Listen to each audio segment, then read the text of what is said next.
30 விழுக்காடு கூட இல்லை தமிழ் ஆட்சியாளர்கள், காவல்துறையினர். ஏன்னா இந்த 2 பேர் தான் மிகவும் முக்கியம், அரசியல்வாதி முக்கியம் அல்ல.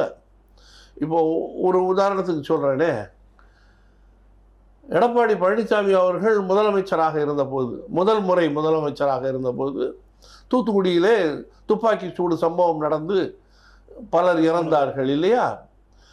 அப்போ உடனே அவர் அறிக்கை விட்டார், நானே தொலைக்காட்சியில் பார்த்து தான் இந்த சம்பவம் நடந்ததாக தெரிந்து கொண்டேன், முதல்ல அறிக்கை விட்டார். அப்போ அவரை யாருமே கேட்கல.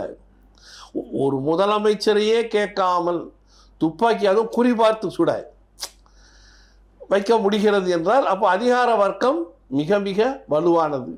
காவல்துறையாக இருக்கட்டும், இந்திய ஆட்சி பணியாக இருக்கட்டும். அன்றைக்கு அதை நீ தொடர்ந்து யார் செய்தது, யார் சொல்லி செய்தது அப்படின்னு விசாரிக்கவே இல்லை. ஒரு விசாரணை கமிஷன் போட்டு அத்தோட முடிச்சிட்டாங்க. சுட்டது அந்த அவரை கூப்பிட்டு உனக்கு யாரா சுட சொன்னதுன்னு கேட்டால் கண்டிப்பாக தனக்கு மேலே உள்ள அதிகாரியை சொல்லத்தான் வேண்டும். அவரை கேட்டால் அவருக்கு மேலே உள்ளவரை காட்டுவார். கடைசியில் அது எங்கே வந்து நிற்கும்?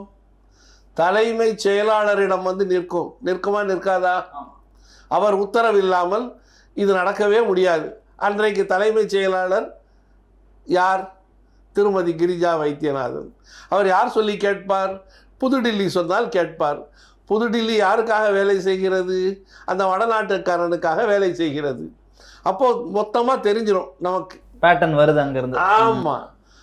ஆக இந்த நடந்த சம்பவம் திட்டமிட்ட சதி, மக்கள் சுட்டு கொல்லப்பட்டது திட்டமிட்டு செய்யப்பட்டது.